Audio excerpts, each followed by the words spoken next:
Mieux vaut la fin d'une chose que son commencement. Ecclésiaste chapitre 7, verset 8. À travers ce verset, le Saint-Esprit m'a révélé une vérité profonde. Comme d'habitude, il s'agit du fait que nombreux sont ceux qui ont mal commencé cette année 2025. Et nombreux sont ceux qui se disent, à 3 jours de la fin de l'année 2025, puisque nous sommes le 29 décembre 2025, nombreux sont ceux qui se disent, à quoi bon, qu'est-ce que Dieu peut encore faire pour moi dans cette année 2025? Et le Saint-Esprit m'a envoyé la balle pour te transmettre, parce que c'est également pour moi, qu'il ne s'agit pas de ce que Dieu peut faire pour toi, il ne s'agit pas de ce que Dieu peut faire pour moi, mais il s'agit de ce que moi et toi, nous pouvons faire pour Dieu. Qu'est-ce que nous pouvons faire pour Dieu? Que Dieu veut et qu'il aime. Le Saint-Esprit m'a répondu, l'action de grâce, remerciement.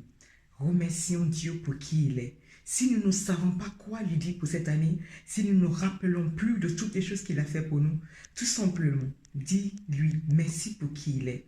Parce que qui est Dieu?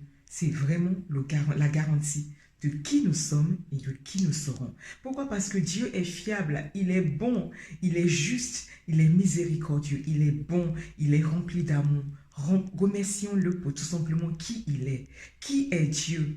Qui il est? Qui il a été? Qui il est en ce moment et qui il sera? Remercions-le pour toutes les choses qu'il a fait pour nous. Si nous ne nous rappelons plus les choses qu'il a fait pour nous, alors remercions-le pour qui il est. Pourquoi? Parce que la parole lui-même a dit dans Job, chapitre 22, je crois, qui dit que à tes résolutions répondra le succès. Si nous décidons intentionnellement de remercier Dieu pour qui il est, alors Dieu sera présent, il répondra, il va nous accompagner à entrer en 2026 parce que nous avons décidé de bien terminer les choses. Parce que la parole lui-même a dit dans Ecclésiaste chapitre 7, verset 8 que mieux vaut la fin d'une chose que son commencement. Parce que nous avons décidé de bien terminer l'année 2025 en remerciant Dieu pour les 3 jours qui restent, certainement Dieu nous accompagnera à entrer dans l'année 2026. Et quiconque que Dieu accompagne pour entrer dans l'année 2026, c'est sûr et certain que ce sera une année de bénédiction. Donc, je partage cette vérité avec toi que le Saint-Esprit m'a révélée.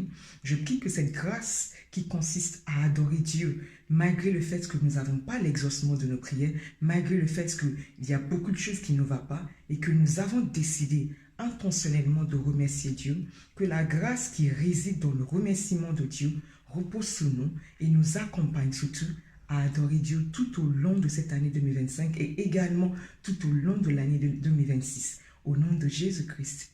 Amen. À très bientôt. Bye.